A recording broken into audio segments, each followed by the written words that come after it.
Undroppables Playbook, a football podcast. With your hosts, Ashley and Michael, please sit back and enjoy the show.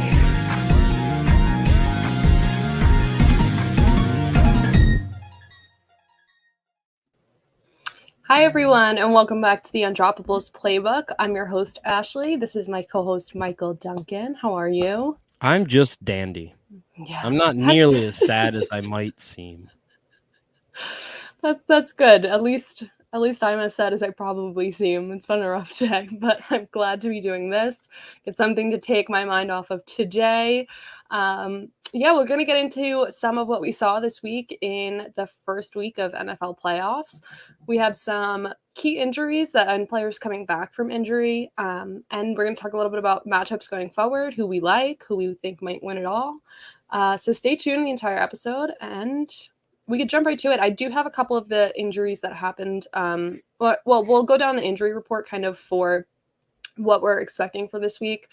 One of the big injuries that happened in the first week of NFL playoffs is Arizona Cardinals safety Budda Baker was hit really bad and knocked unconscious. Well, they said he didn't lose consciousness. It was very similar to Donald Parham Jr.'s injury from the Chargers mid-season.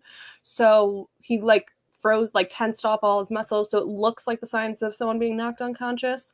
It is said he's expected to make a full recovery. He is fine. There was some drama surrounding that about Cam Akers. Cam Akers, the guy returning from an Achilles injury, is the one who made the hit. He did lower his head and shoulders to try and get through him. But next, Cincinnati Bengals defensive end Trey Hendrickson was in concussion protocol. He was limited today. They have a couple other defensive ends. No one too severe of injury on their offense. Los Angeles Rams said that Andrew Whitworth had his ankle rolled up on Monday's playoff game. He's considered day-to-day. San Francisco 49ers quarterback Jimmy G has a shoulder and thumb injury. He said that shoulder injury for a little bit. Now he has torn ligaments in his hand, I think is what it officially is. Something like that. I think they're still expecting him to be the starter right now. He said they say they'll figure it out throughout the week, but he's feeling good, trending upwards. So that I think that's probably the biggest one of these injuries to keep an eye on. Would you agree? Yeah, probably. I mean, of the teams that are remaining, most likely. Yeah. For the most part, there's no new injuries for the team. Not many big new injuries for the teams that are remaining. Yes. Well, the 49ers also did have a couple of other pretty crazy injuries. Not crazy injuries, but injuries on some of their star key players that are involved on both offense and defense. Fred Warner was limited in practice yesterday with an ankle injury that happened in the game. Nick Bosa is still in concussion protocol. That's another huge loss for them if he's not there this week. Raheem Mostert was removed from the COVID list, and Elijah Mitchell was limited during the team's walkthrough practice.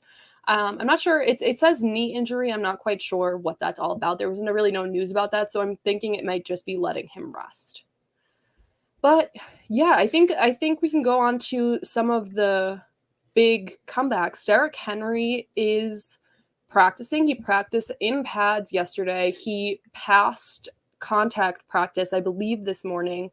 So Yep. He would be fully cleared to play. I think it's going to come down to if they decide it's worth the risk. If they think they have a chance at winning, maybe they don't play him. I don't know. It's one and done, so I don't really understand the logic here in not playing him if he's cleared to go. I'd be sure if he's healthy and ready to go, and there's no more potential for a long-term injury to come, a no higher percentage chance of a long-term injury, he's going to play because it's the playoffs.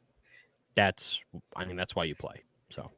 Yeah. And then the other one was the Packers elevated Randall Cobb today. Took him off injury reserve. He had core muscle surgery a couple months ago.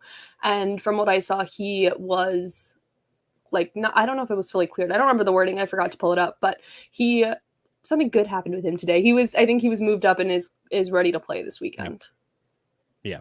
Perfect. So that that plays it. There was a couple of roster moves, but those are just to be expected. Couple of guys to add depth to places where some of these teams do have their injuries right now.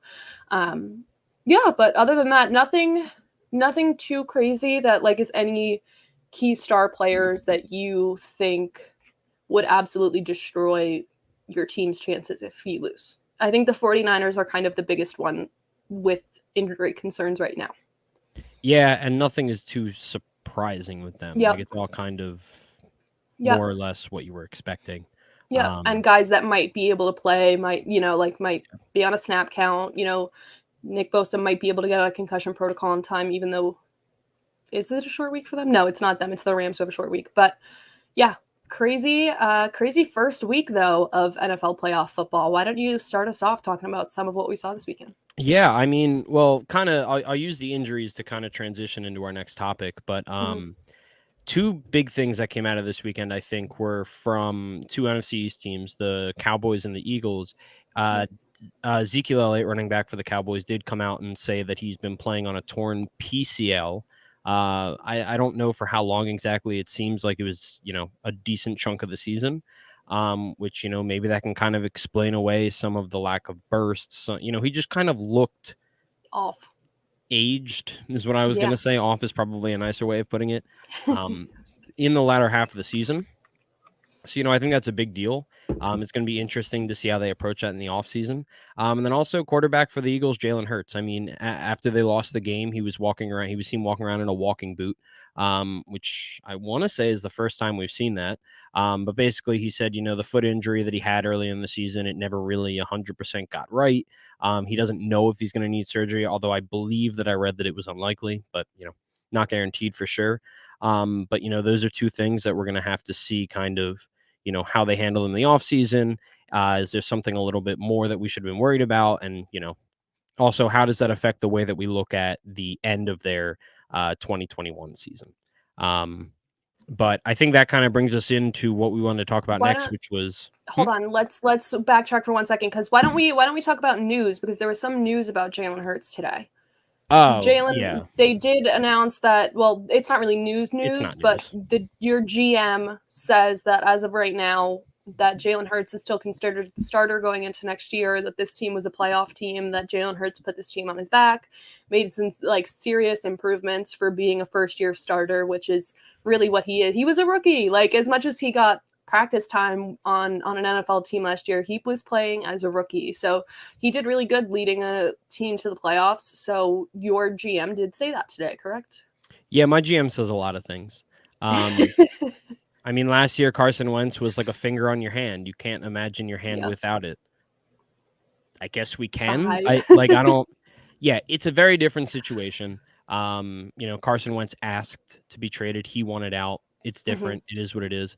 But this changes really nothing of what I thought. He's basically saying that if we go into next year with the same quarterbacks on the roster, guess what? Jalen Hurts is the starter.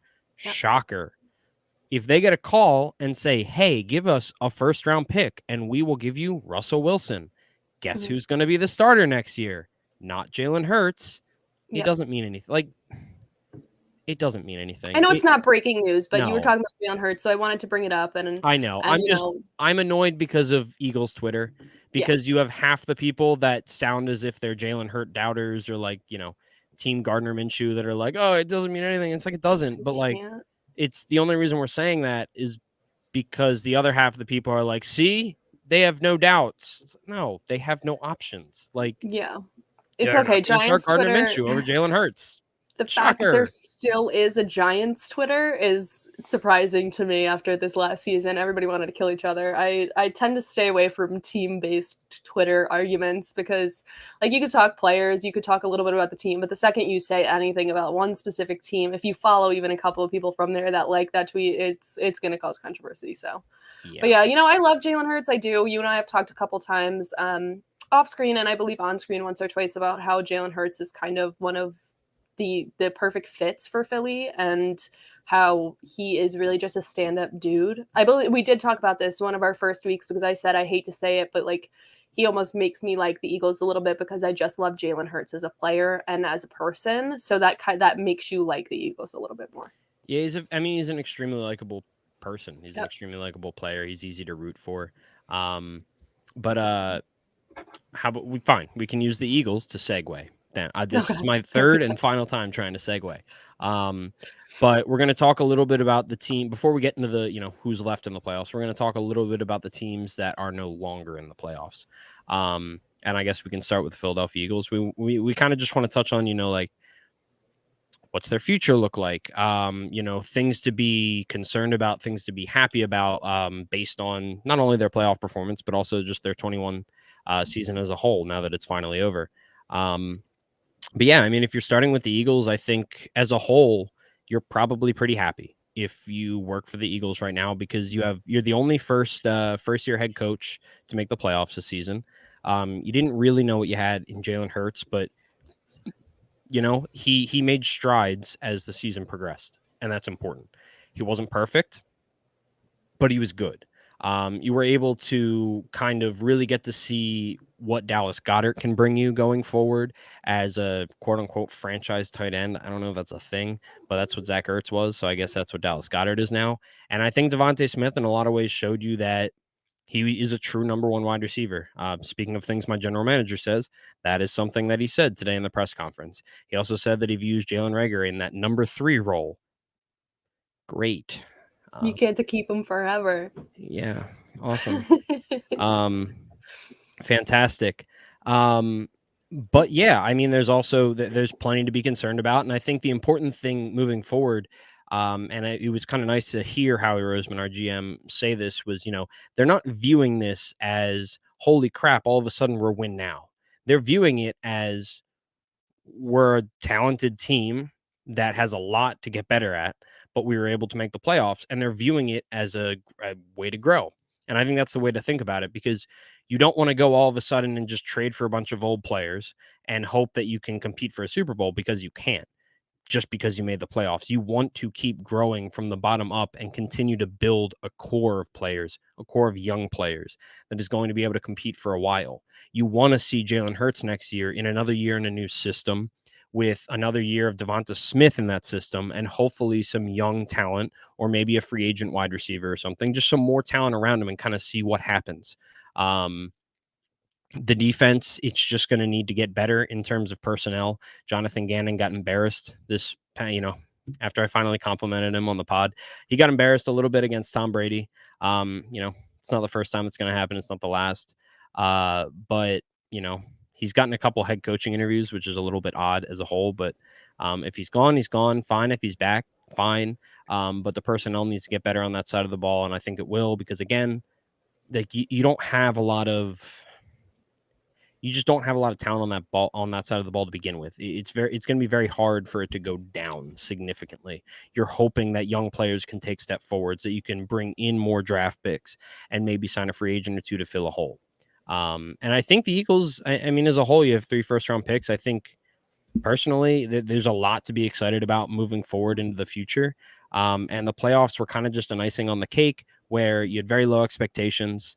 And you can't really, you don't like to get blown out and embarrassed, and that sucks. But I'm trying not to let that sour what the season as a whole was supposed to be. Yeah, and I think the season as a whole did exceed expectations. I mean, most people didn't have Philly even going to the playoffs, except for Philly fans and a couple of people here and there who really believed in Jalen Hurts. But I think this season as a whole for the Eagles was super successful, exceeded their own expectations. I like what you said. I actually was listening to a Giants podcast that I love, which is Talking Giants with Bobby Skinner and Justin Pennick. And they were talking the same thing about the Giants, about how you can't build a core by just trading for good players who are older. Like, every team that has tried that maybe has won 1 Super Bowl and then incredibly failed for the next decade as an organization. So I think that the Eagles are in really good position to keep this team young, keep this team together. And it seems like the guys you guys already have love playing together, that they do love what's going on in the building right now. So I think that makes a good case for getting maybe one star player who's a little bit older in free agency, or a couple of, mid-tier guys in free agency. And like you said, those 3 first-round draft picks set them up in a prime position. And I completely agree with you that I absolutely love Devante Smith's performance. He really is, everyone was like, tiny guy, I don't see why he's drafted so high, whatever. He had a bad injury at the end of college, and just watching him get separation from corners and safeties is one of my favorite things ever. I do love Devante Smith, and I think he, as a whole, lived up to the hype, if not exceeded the hate that all the doubters were expecting from him. It would have been better if we, passed him the ball before the second half. But yeah, I texted you. I texted you and I said the Eagles, or I said it in our Discord channel, which you can get into if you join the Undroppables Patreon. But I said it there that I was like, them passing the ball actually worked. Like the field opened up. It created powerful big plays and put points on the board. At least extended the field to put field goals on the board, if anything. And they didn't use them until the second half. No, I think is the most frustrating part of the game. I understand the blowout, but I think that for me was probably the most frustrating part of watching that game. Oh yeah, it's just the fact that, you put 0 points on the board in the first half and you did it without using your best weapon. It's like, if you're going to do it using your best weapon, fine. Sometimes you just lose, but when you're not using what you're given, I don't know what you're going to expect to get out of that. But I think moving on to the other NFC East team, the Cowboys. And I make this move mainly because I think of these two teams in completely different ways. Because while I think that Eagles fans obviously should, we're upset that, we lost, whatever. I think the Cowboys should be extremely disappointed. I mean, I think they should be very worried about what their future holds. And I think there's very little, I'm not a big fan of moral victories a lot of the time, but I don't know what Dallas could possibly view as a moral victory. I mean, their offensive coordinator and their defensive coordinator are getting some of the most interest around the entire league for these head coaching openings. I would expect that you lose at least Kellen Moore, if not Dan Quinn as well. And if Kellen Moore leaves, who's to say that Mike McCarthy doesn't just take over play calling, which I can't think of a worse outcome. No. Dak has been fine. I don't think that he's the guy that a lot of people maybe thought he was before he got injured last year. Maybe it's health. Maybe it's I like offense. I don't know. You've got about $1 billion invested in a running back that was playing on a torn PCL.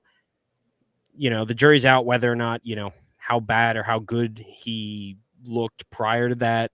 And, how many years he has left in the tank with this kind of usage. But I don't really see a lot to be overly excited for outside of, Michael Parsons, CeeDee Lamb, a couple guys here or there, but they're not building to win, 5 years down the road. They view this as their time to win because you've got the quote unquote franchise quarterback. You've got an elite receiving core. Obviously losing Michael Gallup hurts. And you just had an all-time season from Trayvon Diggs, even though he continues to give up a ton of yards. But most in the NFL. Yeah. So I don't know. I think they should be more worried about their future than the refs. That's their biggest takeaway from the game, was that the ref was too far from the play. You have to drop that and just I think the Cowboys really need to look in the mirror and do an insane self-reflection on what they are expecting out of this team, the best route going forward, and who they want to have in the coaching and front office. I mean, front office has been good, but that coaching is, I don't know.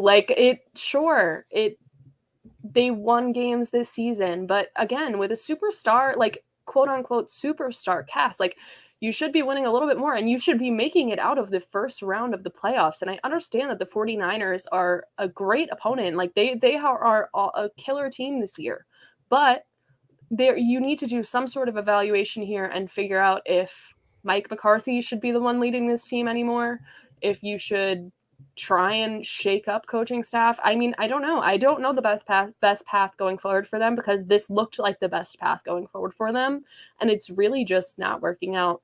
And in case you didn't know, the game ended the last second with Dak running a 12 to 15 yard QB draw right up the middle with 14 seconds left on the clock. Everybody, I sent that tweet in our Undroppables chat about, I can't remember who it was. You could pull it up. It's in water cooler. But somebody said, I've worked with a lot of head coaches, some of the most acclaimed head coaches like Bill Belichick and everything. And they say that the time needed is about 18 seconds to reasonably make a play, like to run a play, get to the ball and spike it. They would go no less than 18 seconds. And Dallas did it with 14 on the clock and a running play right up the middle. He didn't even try and get out to the side. So thank you, Dan. It was Chris Sims. That was the one. I did also look it up, and I was going to say, but fine, Dan, take all the glory. It's fine. And it was 18 seconds, right? I believe I got that right. 17 or 18 seconds. He named? What was that? He named which coaches in that? It was Josh McDaniels, John Gruden, Bill Belichick. 17 or 18 seconds was the line of demarcation. Yep. And also, like, again, the Eagles fan will come out in me a little bit, and then I will bring it back, but shut up about the refs. Like, come on, man. It's not the refs' fault that Dak doesn't know where the ball is supposed to go. That's on him. Like, I'm sorry. And you can complain all you want. Should that really be the quarterback's job to know this or that? It's like, if you're running that play, then yeah, it should be. And the play was kind of successful. Like, it did exactly what they were supposed to do. And maybe if they got it to the ref, maybe you get the spike off in time. But regardless, like, you can't. But also, like, don't fix it yourself. You're playing in the National Football League. He gave it to his center to set it, and you're playing in the. If you don't know that, then you probably shouldn't be here. Like, if you don't know that by now, even if it was your first season, you've played an entire season at that point. Well, to be fair, Donovan McNabb didn't even know there were ties in the NFL, and that was in like his third year. That's true, but I don't blame players for not knowing weird rules about the NFL or weird things that they never have to think about. But, like, it's not anyone else's fault that they don't know it. It's their fault. And that's the thing. Like, you need to take responsibility where it's like, yeah, that's my bad. It is what it is. It's like, there's nothing you can do about it. And saying that the fans were correct for throwing trash at the refs, man, I don't know how Philly fans did it. I don't know how they did it, but they somehow impersonated Dak Prescott. And they went on a stand and gave an interview after the game and said that the fans were they did it. They infiltrated an entire Dallas home playoff game. They threw trash at people, and they made their quarterback, the Dallas quarterback, say that they were right. Philly fans are the worst, and I hate them. For those of you that don't, that will have a bad taste in my mouth. That was sarcasm. That will have a bad taste in my mouth. The worst thing about it is the fact that if that happened in Philly, it would still be the number one trending subject on Twitter right now. It would still be the first headline. If it happened in any of the 31 other stadiums, it's exactly what happened. It's talked about for like 10 minutes, and then it goes away until Dak says something really stupid, gets like a minor amount of backlash, and then it's done. Yeah. They were aiming for players, like trash. Like, one of the video that I saw of it was a player having to use his helmet to misdirect a water bottle from his head. Like you weren't even throwing it at refs, which is still not good, like not acceptable at all. But seriously, like, at your players, I Dallas fans. It's all garbage. I hate the media. You want to move on a little bit? Dallas making me angry. If you're a Dallas fan, game, you should be sad. So sorry, Justin. And a little bit worried. Wait, last question about it. Do you think they could? We have a question here that says they can't, but do you think they can win with Mike McCarthy leading the charge? I'm gonna go with no, because I just don't think they can win. I mean, that's a garbage way to put it, but, like, I don't know. They haven't shown that they can. Like. Yeah. I'm a very big believer in when something has gone on that long, I'm not going to trust it until I see it, and I haven't seen it. And it's been since literally before I was born, since they've been to an NFC championship game. I'm fairly sure. It's at least been since before I was born, since they were in a Super Bowl. So Yeah. I also kinda can't hard get for me to over the argue players otherwise. being mad about the sun being in their eyes. Like the Dallas players were like a little bit mad about the sun being in, but like Like, come on. you You guys, guys like I are know just the players didn't, but like Jerry, you built I that, hate Jerry. Jerry. And somebody said they're not used there. Maybe the reason that happens is because, the sun shifts where it is month to month, and maybe they're just not used to playing there in January. That's that's fair. That's also just, how the world works. But yeah, Yeah, but they're no, not used to I playing don't there think in Mike McCarthy January. is a good coach. Yeah. I don't think he's a good coach. I didn't like the hire when it happened. Like Dan just pointed out, I was about to say it again. He's faster than me in the comments. You were with Aaron Rodgers in Green Bay for how many years with how many great teams, and you won one Super Bowl. Like, come on. I don't know. I don't think he's a good coach. I didn't like the hiring then. I don't like it now. No, I don't think they can win with Dan or Mike McCarthy. But moving on to the last team in the NFC that lost this weekend, the Arizona Cardinals, a team that, early in the season they were on the fast track to being the 1 seed. Kyler Murray was a favorite for MVP. Cliff Kingsbury a favorite for Coach of the Year. You had DeAndre Hopkins and the resurgence of JJ Watt as a defensive force. And then it kind of just fell apart due to, somewhat to injuries. And then I think it was really just a matter of they caught fire at the wrong time in the season and they just never got it back. I think it was after their bye week that they were kind of never the same. Right? Yeah. What was their bye week? Let me look it up. Something like that. But I think kind of they land in a weird spot, sort of in between Dallas and the Eagles, where they're still a young team. I mean, this is year 3 of Cliff Kingsbury and Kyler McCurry. What am I saying? Kyler Murray. And, you see a lot of flash from Kyler, and then you just see what they keep doing in the second half of the season.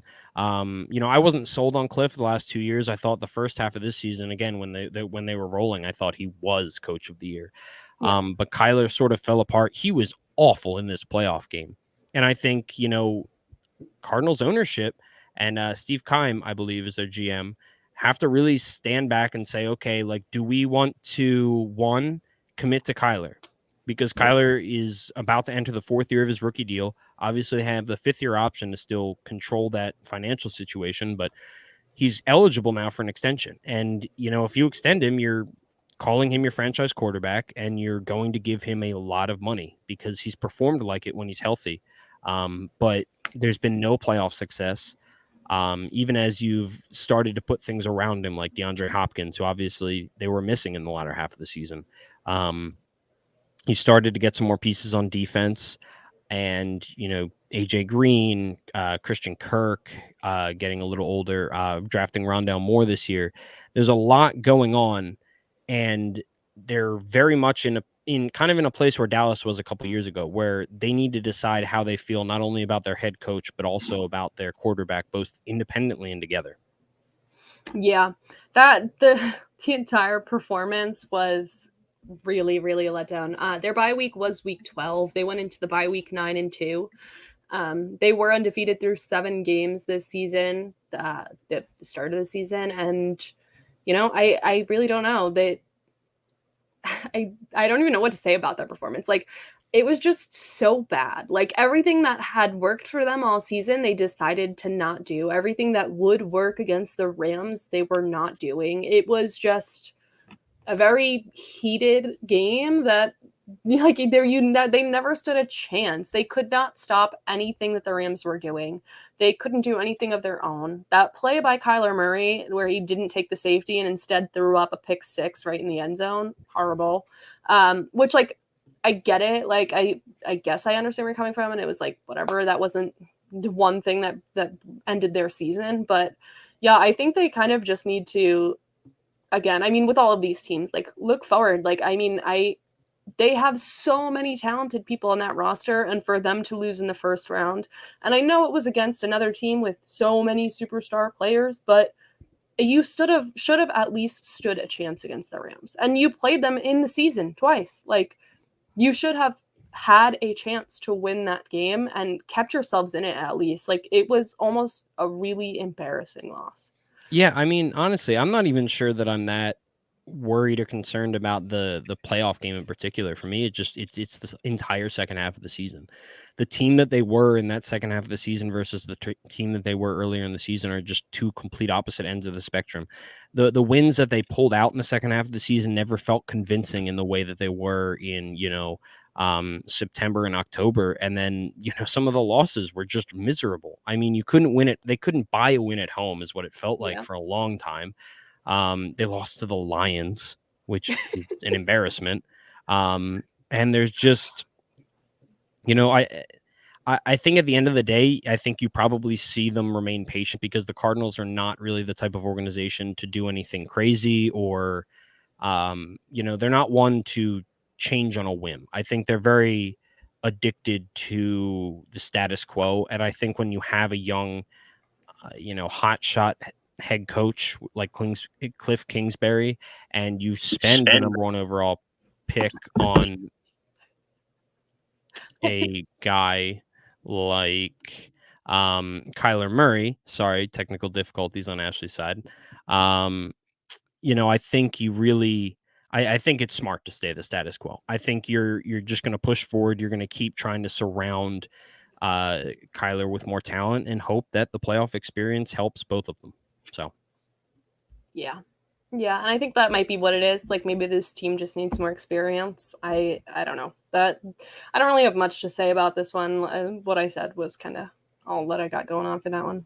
Well, moving on to another young quarterback, Mac Jones and the Patriots got absolutely demolished by the Bills. It was beautiful to see. And I said I'm a closeted Bills fan. I'm now officially a Bills fan for the next few weeks. But I mean, Mac Jones wasn't particularly good. The Patriots weren't good. Like, you can't really blame Mac Jones. The Bills just had a better game plan, a better roster. They went out and they just won.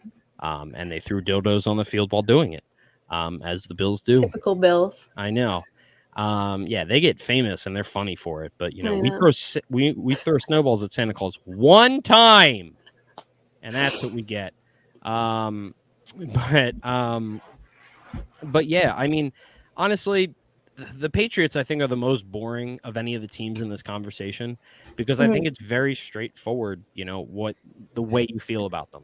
You love what you saw out of Mac Jones this season. He has room to improve, of course, because he's a rookie quarterback, but he was the most impressive of the rookie quarterbacks. Yep. You have Bill Belichick, a head coach, and you're retaining the majority of your coaching staff.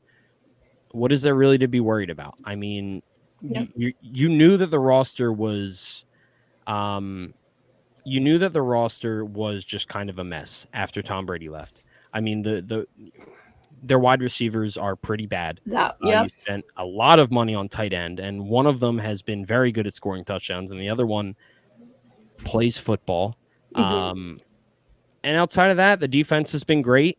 They weren't great this week, and I think, that was very opposite to their recipe for success for the regular season. Like, Mac can be anywhere from bad to fine, but if the defense is playing the way they were during the season, they're probably going to win.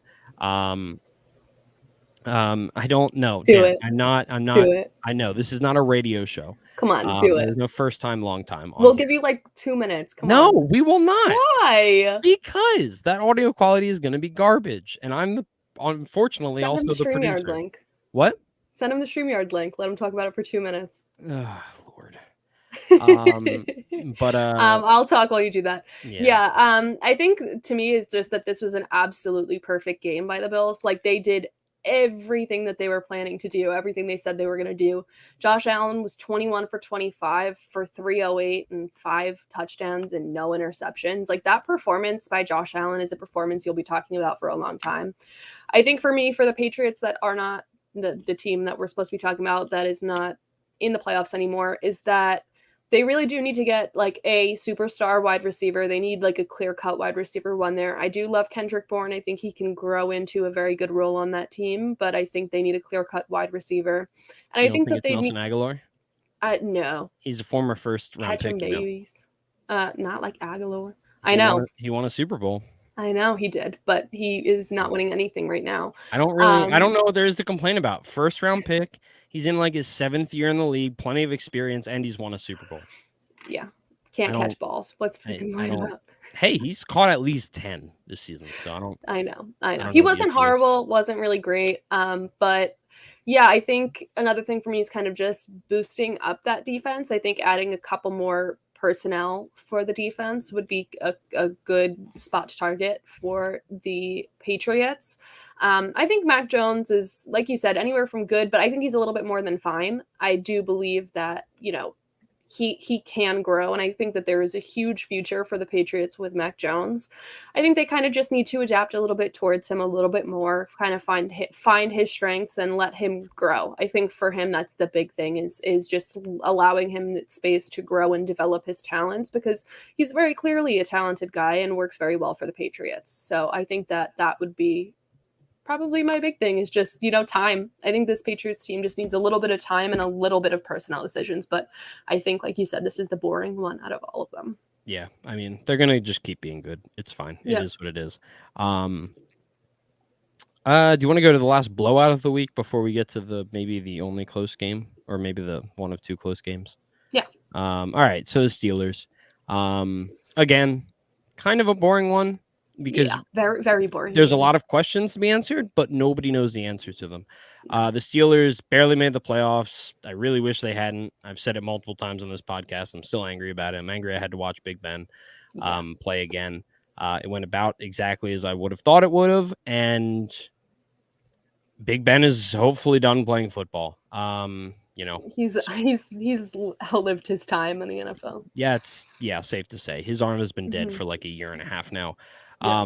But yeah, I mean, they have a solid defense with some great young players. Obviously, you've got TJ Watt, who broke the all-time sacks record this season. You got Minkah Fitzpatrick and plenty of other great players on a solid defense. You've got good young weapons in Deontay Johnson, Chase Claypool, Najee Harris. Your offensive line obviously needs some work, but there's some talent there to work with. And the real question moving forward is, with Big Ben gone, are you really going to roll with Mason Rudolph? Because I hope you don't. So it becomes, do they make the splash play that the Steelers are not known for making? Or do they draft a quarterback in the first round for the first time since Big Ben? I think. Yep. I would assume. Yeah. I think I don't know. Like, do you think they would be the target of like a big trade? Like, I don't think so with the amount of young team. Like, that team is so young. I think they're not in win now mode. I think they kind of just draft one is my expectation. I mean, the way I look at them is like, so if I'm Aaron Rodgers and I'm looking at the places that I could possibly go outside of Green Bay that, would want me. So you're not looking at a place that recently spent like top draft capital on a quarterback like the Niners or Jacksonville or something. But also have the personnel to make the playoffs and compete. Yeah. I think the Steelers are probably one of two of my top options. It's them and the Broncos. I mean, the Steelers have Deontay Johnson and Chase Claypool, two very different but two very effective NFL wide receivers. They have a fantastic run game in Najee Harris. And if you can trade for Aaron Rodgers, you are saying we're continuing to go all in, which I think their roster is built to do just by the pure fact that, look, they were the 7th seed. Barely, but they were the 7th seed with the ghost of Ben Roethlisberger playing quarterback. And I mean, I'm sure the Packers would be more than happy to ship him out of the NFC and put him in the AFC. And I think that Aaron Rodgers, as far as, wide receiving core goes and people he can throw to, you throw in Pat Freiermuth, a young tight end who showed a lot of promise this season, like, they feel like a really, really good option because they also have a really, really solid defense. To be honest, I forgot about that whole Aaron Rodgers thing. Like, right now, I was more in my head. I could only think of Russell Wilson, but yeah, I do agree with you there. I think that would probably work for the Steelers. I think I don't know what it would take to get like Aaron Rodgers. Honestly, he might be a free agent. I kind of forget. You might be right. They did some weird things with his contract when they traded for Randall Cobb. They took away a year, guaranteed all his money, agreed to trade Randall Cobb, gave him a house at the beach. I have no clue. I don't know what ended up happening with their contract. It's all a blur. But he might just be a free agent. In which case, again, he's going to be willing to choose. And I'm not really sure there's going to be many better options. He has a potential out after this season. Then yeah, that would be but my he's guess. not a free agent until 2024. Yeah, but it's probably like a player option or they preemptively agreed to, terminate the contract after the season. What was that? The dead cap hit $26 million. Sounds about right. Yeah, crazy. So he has a potential out, but he's not a free agent until 2024. Yeah, but I don't know. I think they can get rid of him because I believe that's what they agreed on, basically. Yeah. Okay. So Dan agrees with me. It's in a lot of words to say they made it easier to move on this offseason. So yeah. Mm-hmm. Okay. So the Steelers. Last but not least, we have the Las Vegas Raiders, which I think is maybe one of the most interesting because they don't really have a young quarterback. They don't have a head coach. They just fired their GM. Obviously, John Gruden was fired mid-season because of allegations and emails that came out. Derek Carr has been there forever, and this was his first playoff start. He sort of had a playoff appearance in his, I don't remember what year it was, but he was kind of in the running for MVP until he tore his ACL. Yeah. They made the playoffs. He didn't get to play. God, who was the guy that started? He was like Marcus Mariota. What? No, it wasn't Mariota. Mariota it was started. Steelers can't sign Minshew, Dan. He is under contract with the Philadelphia Eagles. No, it wasn't Mariota. It was before him. TJ Yates. I don't know. I'm really like digging into my memory right now, and it's not there. But it's a guy that I really liked. He was a Houston quarterback for a little bit. Now I'm just kind of talking. But where's Tommy when you need him? I know. Anyway. So you have Derek Carr, who obviously is under contract, but you kind of need to make a decision on what your future looks like. You've got some young players, but you've got some young players, but in all honesty, the draft has been very hit or miss lately, which is obviously why they got rid of Mike Mayock. You've got some really solid players come out of it and some just massive busts. Obviously Henry Ruggs is in jail and it's usually their high draft capital that ends up to be busts, which is even worse. Yeah. So yeah, I mean, I think they're in a very odd spot. It's probably going to be up to whomever they hire as GM and whomever they hire as head coach. If it's not Rich Gianti, I think is his name, who took over as head coach after John Gruden was fired. But yeah, I mean, they are in probably the worst. What was that? His last name starts with a B. Oh, maybe it's Bianti. It's like Biascia or something. All right. I can't remember how to pronounce it. It's like is it Italian? I don't know. It's like an Italian name. Yeah. Bisaccia. Oh, is that what did you put that? Yeah. I didn't type that. Well, someone is logged into the Undroppables account and is commenting. That's funny. Bisecchia. That's it. Bisecchia. Yeah, thank you. There we go. Great. Awesome. I'm really glad that we got to share that moment. But yeah, the Raiders are kind of just a mess. I think it's very, I think before the season, you probably had some type of hope if you were a Raiders fan for what the future of your franchise would be. You saw Derek Carr kind of starting to have maybe like a career year with John Gruden. You saw Henry Ruggs was starting to kind of really take that next step and break out in year two. Darren Waller obviously was kind of picking up where he left off before he was injured for a while. But now I don't know what to think. I don't know if Derek Carr is the answer. I don't know who they're going to hire that can really make a massive difference. But Hunter Renfrow. Hunter Renfrow is a beautiful man, and I love him. Yeah, I don't know. I feel like the Raiders are kind of stuck in this eternal life of being middle of the pack. Like I don't know. I think they're probably the weirdest out of the bunch because I feel like they're caught between a rock and a hard place on like a lot of decisions they're going to have to make.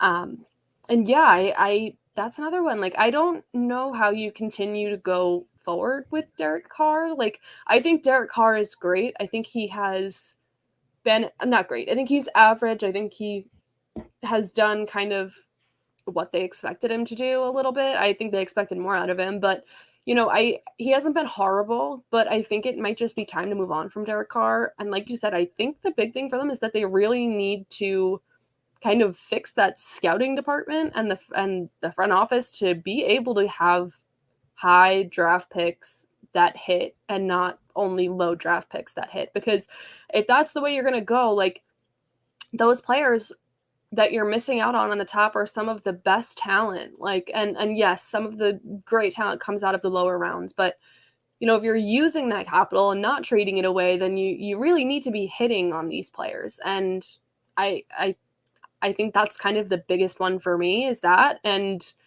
I think there's a lot of key personnel to kind of figure out. I think that defense kind of needs to be reworked a bit.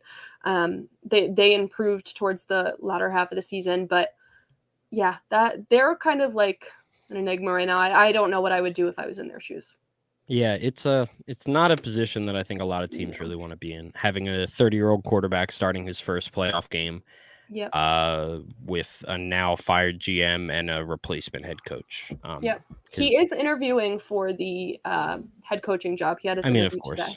Yeah, that always. I mean, he did, he did the best for the circumstances he was given. Yeah, and no, nothing against him. But I mean, there's also, before this year, he had interviewed for a head coaching job one time.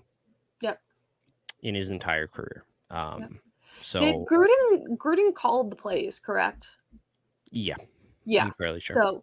So he, he wasn't really the key guy calling plays, and he stepped up. I think he really did step up. And I think no matter the outcome of, him becoming head coach or not, I do believe there are probably better candidates than him, but I don't know. I think if I could see why they might take a chance on him, but again, that's kind of the between a rock and a hard place thing. But yeah, I think no matter what happens, if he becomes a head coach or not, if he stays with the Raiders or moves on, I think he did a really good job with the hand he was dealt at the end of this season. I agree. You need to stop dropping things. Yeah. So now moving on to, I guess, the teams that are still actually competing for something this year. Mm-hmm. We have 4 games that we're going to touch on real quick. We're going to pick our winners. I don't know if you kept track of your picks last week. I did not. I kept track of my own. I went 5 for 6. The only one I got wrong, of course, was the Philadelphia Eagles, because I can't pick against my team. The Patriots were going to win. No, I picked the Bills because I'm a Bills fan. You picked the Patriots. I did pick the Patriots. Yeah, I think we both picked the Niners, though, as an upset. Yeah, we did. I know I picked the Bengals. Honestly, I'm pretty sure you also went 5 of 6 if you picked the Patriots. That's probably what I did. I think I picked the Patriots. So go Bills. But I like the Bills. I have a future bet on the Bills that I placed before the season even started. I know. And that's why you were sad to pick the Patriots. I know. But let's start in the AFC. We have the 4-seed Bengals coming off a questionable win to some because of Whistlegate, apparently, which honestly I was so confused about. I was watching it and I heard the whistle and I didn't think it would be as big of a deal as it was. I don't think it really affected the play. I don't know. But they're playing the number 1 seed Tennessee Titans coming off of their bye week and gaining Derrick Henry, maybe a slightly healthier Julio Jones. But Joe Burrow has been on fire. And he was on fire to end the season. It carried right over into the playoffs. Jamar Chase had a great game. T. Higgins didn't do much. It's questionable whether or not he really needed to until the end of the game, really. But what are your thoughts on this Bengals-Titans matchup? Yeah, I think I'm probably going to go with the Bengals. I don't know. The Titans have been decent. I think that they, I think they said, I saw a stat, I believe today that said that the Titans are undefeated against the remaining playoff teams. Like the teams they played that are still in the playoffs, they beat in the season. I believe they said that. But yeah. Oh, it is Kyle on the Undroppables. Yeah, I realized that one. Up.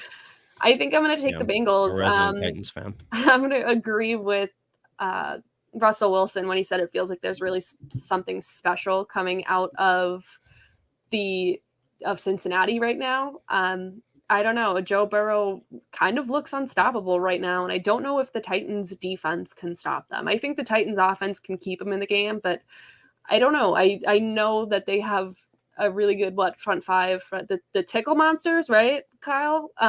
But Yeah, the Tennessee Tickle Monsters, I'm pretty sure is what he sent us that thing that I they're hate called. that. Yeah, I remember that now, but I hate it. So, yeah, I Yeah. don't know. I think that I I don't know. I think I'm gonna ride with the Bengals, and I think it's going to be a close one. I am, I feel like, and I am very much partially to blame for this. Like I fall in this category of constantly just underestimating the Titans. I've said it multiple times on this podcast. I have no clue how they're the 1 seed. Like I feel like I honestly just looked up and they were the 1 You were seed. there. Like yeah, like I don't think I've ever watched them play a good game of football this season, No. or at least not one where I was like, wow, This is yeah, one of the best games I've seen this season. that's a team that, That's a 1 man, seed. it's gonna make, the road to the Lombardi has to travel through Tennessee, and that's something to be scared about. Like, no, I've never felt that way watching them this season. That being said, I can't say that I get a lot of Tennessee games living in Philly. And I know that a lot of what I watched was post Derrick Henry. And I think getting Derrick Henry back is going to be big. I'm going to pick the Titans mainly because I don't know. I just feel like I am. Yeah. Okay. And so it was pointed out, yes, they beat the Chiefs. They beat the Bills. I don't know how. Mm-hmm.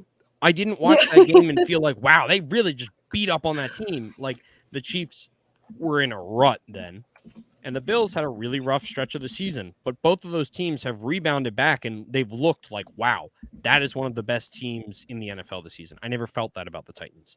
I think Bills was only a 3-point difference. The Chiefs one was more. It was 27-3, but for Bills Titans, it was 34-31.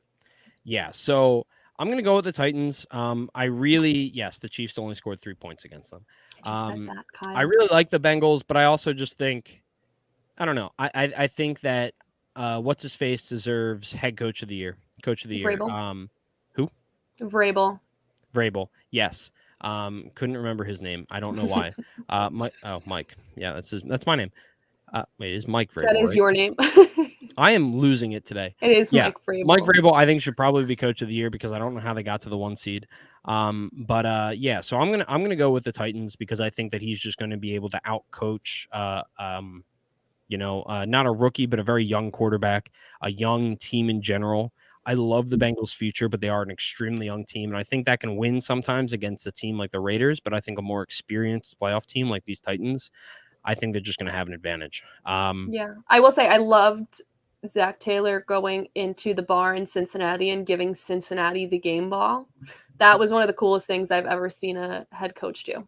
You're going to have to send that to me because I didn't see that at all. I will. Yeah, he went into a couple bars in Cincinnati, and I don't know if it was a couple. I saw one video, but the comments said he went to a couple. They broke a 31-year playoff drought.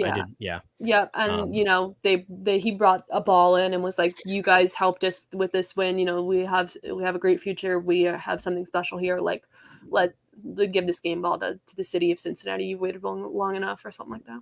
Yeah, and I guess if the Bengals lose, I'm not even going to feel bad about it because I think their future is so bright. It's incredible. I think the Titans are just a really good team and probably underestimated. But next up is probably the game of the week in my mind and probably a lot of people's minds, and something that I wish we could kind of just permanently schedule for this week in January every season for the next 10. And that is the Bills and the Chiefs. Two teams that a lot of people picked as favorites to win the AFC very early in the season, in the preseason. Mm-hmm. And I think as the season went on, they definitely both entered lulls of just not great football. Patrick Mahomes looked like, he's human. That's scary. Yeah. He might have thrown more interceptions than touchdowns for a stretch of the season. Oh my God, it was so bad. Those interceptions were horrible interceptions too. Patrick Mahomes looking to try and it looked like an imposter of Patrick Mahomes, trying to make those crazy plays, and they were always interceptions. You mean Zach Wilson? Yeah. You said, imposter of Patrick Mahomes. So, mm-hmm. And then the Bills were the same way where, it just, Josh Allen, it felt like he was doing everything he could, but they just couldn't get anything going on offense outside of him putting the team on his back. Their defense looked just bad for stretches of the season, no matter how much talent they had. And they both kind of found it toward the end of the season. And honestly, I mean, this past week, I think the Bills for sure showed exactly who they are. They finally have found a running game. I've said on this podcast before, I love Devin Singletary. I'm glad that they've committed to him, and just goodbye, Zach Moss. I like Devin Singletary a lot. They are giving him the ball and creating some type of running game to go along with Josh Allen commanding the game. And the Chiefs have. I never had a doubt that the Chiefs would, bounce back, and I don't think you did either. I don't think most people really had a doubt. They figured it out toward the end of the season. Patrick Mahomes is playing like Patrick Mahomes. Travis Kelce, Tyreek Hill, they're all getting involved. You got Byron Pringle with a solid game last week and a great chip. So, yeah, what do you think? Mecole Hardman. Yeah, I think he exists. Key for success here has been pick. Yeah. People always talk about JJ Arcega-Whiteside as a terrible second-round pick. It's like you could have drafted DK Metcalf. What about Mecole Hardman? Yeah. I know they won a Super Bowl since we didn't. Whatever. Yeah. I think you can block better. Mecole Hardman or I'm done. I think the big thing for me of why the Chiefs had success at the end of season is getting everybody involved. Like, right, they didn't just target Kelce and Hill. I think they kind of expanded their palette, and by using all of these receivers and getting Edwards-Helaire back, I think that was big for them because he was out for a bit. I'm still taking the Bills. I can't doubt what I saw on that field from Josh Allen last week. It looked like magic. I think the Bills defense is going to be just as good as they were last week. I think they are going to have success if they keep Patrick Mahomes kind of contained. The same kind of game plan that the Rams had against Kyler Murray. It's basically the game plan for every mobile quarterback. But I don't know. I can't doubt what I saw in Buffalo this past week. I don't think anybody should. I am taking the Bills. Yeah, I mean, I'm going to take the Bills too, because like I said, next couple of weeks I'm a Bills fan. Always been a closeted Bills fan. I also hate Patrick Mahomes' brother. He kind of just seems like everybody a does. piece of crap, and very annoying. But yeah, I don't really have a lot of football reasons for picking the Bills. I'm going to be honest. I think they're two really, really good teams. I think that if they played 7 times, then one of the teams would be 4-3 and the other would be 3-4. I just think they're two really well-coached teams, two very good teams with a lot of talent. And I don't know what the difference maker is going to be. Like, I feel like sometimes people are kind of afraid to say that in a really good matchup, but like football, you can't say coaching. Like, their coaching is both top tier. Like, yeah, and football more so than I think any other sport is just it is the definition of any given Sunday for a reason. Yep. Like, if Patrick Mahomes wakes up with a headache, like maybe that's the difference maker.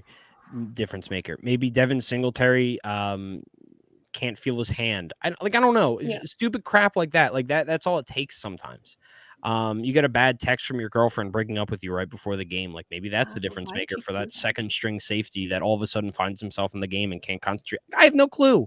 I'm making crap up, but like there are two so insanely talented teams that I'm just going to go with the Bills because I think they deserve it and I love them.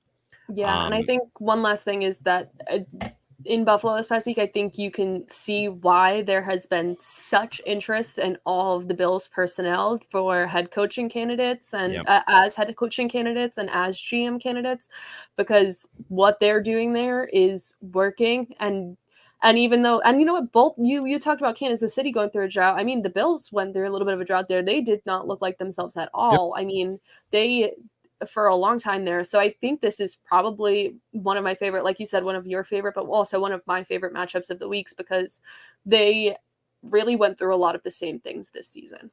Yeah, and something that's also funny where if Sean McDermott, the head coach of the Bills, starts to have his own coaching tree, that's actually just going to be an extension of the Chiefs head coach coaching tree, Andy Reid, because Sean McDermott coached under Andy Reid in Philly.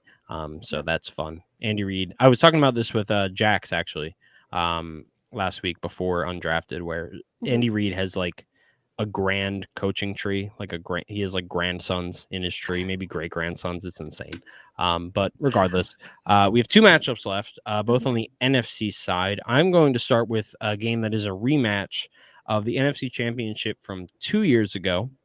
And that is the San Francisco 49ers, the 6th seed, playing the 1 seed Green Bay Packers in Green Bay, coming off of a bye. I'll let you start. What are you thinking about this matchup? Oh, this one's tough. I think the Packers coming off of bye is a scary thought, but something in my gut is telling me to take the Niners. Like, I don't know. I can't really describe it. I don't know. They were another one who perfectly executed their game plan. Like, everything they said they were going to do, they were going to do.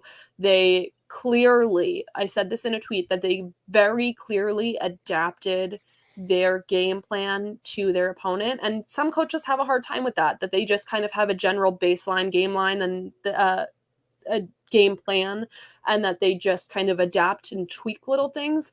The Niners completely changed their game plan. I think having Ayuk and Debo both doing incredible. I think Elijah Mitchell is really great. I don't know. I think love Elijah Mitchell. I don't know. I really do think that the Niners have a chance to win this, and I can't say it's anything much more than a gut feeling on this one. Like, I wish I could. There are reasons that I have it, but this one for me, like, this pick is like just a big gut feeling. Yeah, I'm going to go with the Packers, and the main reason being that, speaking of coaching trees, Matt LaFleur is from the Kyle Shanahan coaching tree, that being the Packers head coach and the Niners head coach. And one thing they have in common is they're both cowards. I swear the Niners tried to lose last week. Go for it on fourth down. Like, come on. I don't know how much more you need to see in the NFL to know that is the correct decision, more than the 5% of the time that it feels like Kyle Shanahan actually goes for it on fourth down or tends to be aggressive. Like, it has now cost him 2 Super Bowl rings by not being aggressive, and he hasn't learned his lesson. One is the offensive coordinator of the Atlanta Falcons back against the Patriots, whenever that was.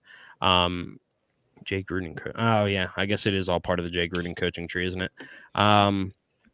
But regardless, Kyle Shanahan is a coward. And I think Matt LaFleur kind of is too, because I think that kind of cost them last year against the Buccaneers. I'm hoping that maybe one of them learns from it, but in the reality that they don't, I think that the Packers can get away with being cowards against the Niners because you have Aaron Rodgers. And I don't think that the Niners can get away with being cowards against Aaron Rodgers. And I think that's really what it comes down to for me is Aaron Rodgers greater than Jimmy Garoppolo. And I know that hasn't always worked out well. Obviously, the NFC Championship game from 2 years ago, in the past 3 years, Jimmy Garoppolo has made it to more Super Bowls than Aaron Rodgers has. But also Aaron Rodgers prefers to lose in the NFC Championship and not in the second round. So I'm going to go with the Packers. I think Devante Adams and Aaron Rodgers are too good. I think A.J. Dillon and Aaron Jones gives the Packers a way to match the physicality that the Niners have made their own, forever, it seems, under Kyle Shanahan. And I think the Packers defense is probably better than some people give it credit for, and better than it's looked at times this season due to injuries. So I'm going to go with the Packers. Sorry. I thought you were moving on to the next one. Because I wanted to say really quick, I wanted to give just a really quick history. There are games before this, but 2001 is the last time the Packers beat the Niners in postseason. The Niners won in the 2012 divisional round, the 2013 NFC wild card, and the 2019 NFC championship. Yep. That is they've had some really, really good games. Honestly, which is always fun, and why I'm excited for this game, and I think it's going to be a really good one. I'm very excited. I think both NFC games are probably going to be really fun. For sure. Tell us about the next one. I felt like I had one more thing to say about the Packers. Oh, now sorry. I don't remember. Well, it's fine. I think the Packers are going to win. I didn't mean to interrupt you. No, it's fine. It's fine. But yeah, so our last game is the LA Rams and the reigning Super Bowl champs, the Tampa Bay Buccaneers. It will be in Tampa Bay. And different from Lambeau. Lambeau's 2 degrees on Saturday. Yeah, that's 2 degrees and snowy. Yeah, I love the playoffs. Snow game. A.J. Dillon is going like 80 degrees. A.J. Dillon is going to feast.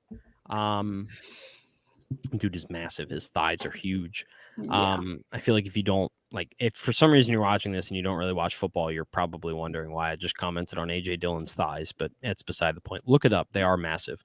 But But the Rams are going to Tampa Bay to take on the Bucks, and they have the GOAT at quarterback, Tom Brady, coming off of a win against the Eagles, and the Rams coming off of a win against the Cardinals. What are your thoughts? This one's really tough. I know everything in history, wants you to take the Bucks. You know everything in history? Yeah, basically. I'm sorry, I'm being a jerk. Basically. But yeah, I don't know. Tom Brady's kind of undeniable in the playoffs. This one is something that I'm really, really torn on. I don't really know my pick because I love the Rams, and I'm kind of Rams are my postseason team this year. Because you don't get to root for your own team in the playoffs if you're a Giants fan. So you don't get to do it for very long if you're an Eagles fan. Yeah. So at least you got one day. Yeah, this one is another matchup with some really great coaching and some absolute superstar casts. I don't know. I feel like all my picks this week are going to be wrong, but I'm just going to go with the Rams. Yeah, I mean, this is interesting. This one's really tough. Really tough. If I'm Sean McVay, I circled this one on my calendar somehow months ago because obviously we had no clue. But this is his chance to kind of make up for Super Bowl 53, also known as the most boring Super Bowl of all time. Ever. Was it 13-3 or 10-3 was the final score? It was one of those. Well, which one was that? What Super Bowl? That was the 53. It was the Patriots versus the Rams. It was either 10-3 or 13-3. 13-3. And there was not a single passing touchdown. After that game, the last passing touchdown was still Nick Foles thrown in a Super Bowl. So I was in New England for that, and we had a Super Bowl party, and everybody was going to go to Dick's to get the championship T-shirts right after the game, but everyone was half asleep. Nobody even wanted to go because it was this game was horrible. I'm pretty sure since elementary school, that is the only game I've watched less than half of. Yep. It was on in the room, but I wasn't paying attention. It was terrible. Anyway, Sean McVay got outclassed by the Patriots back in that game, and I'm sure that he wants his revenge on Tom Brady. Yeah. And it's hard to pick against Tom Brady, and I'm not going to do it. I'm going to pick the Bucks. I'm going to pick Tom Brady, mainly because I just don't see it with the Rams. I think they got very lucky getting the Cardinals in their first round matchup. I know they put up a lot of points. Cam Akers looked awesome, and he was to me, he was the main spark on that offense, with the exception of Cooper Kupp, who obviously just had an incredible season, and you can expect that week in and week out, but I don't know. He was barely there this past week, Cooper Kupp. Yeah. I'm not convinced that the Rams are the same team that they were when their offense just looked unstoppable early in the season.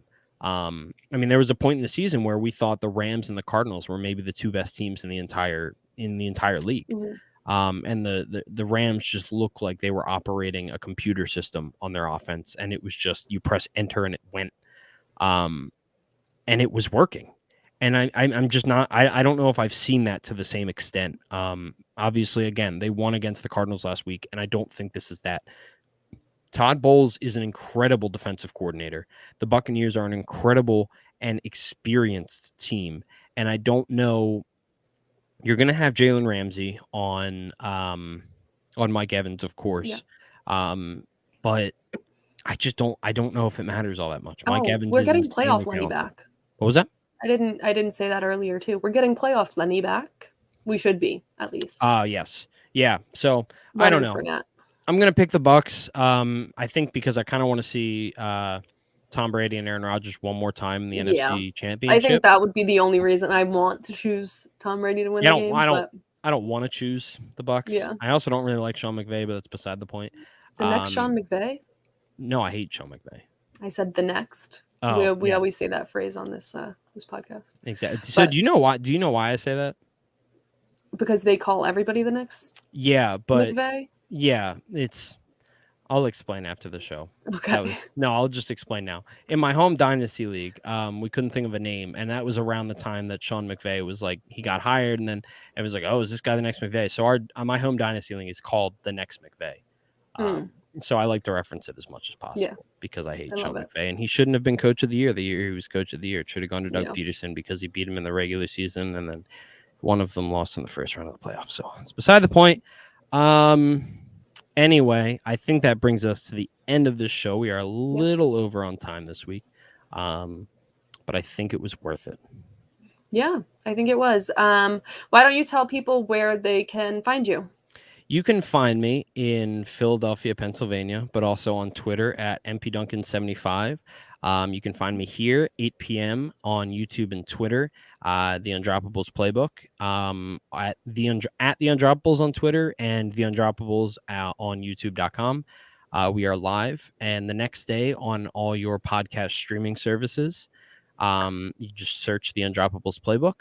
And then other than that, I am also the producer of the Undrafted podcast, hosted by Jax Falcone, at Dino Game Theory on Twitter. And yeah, how about you?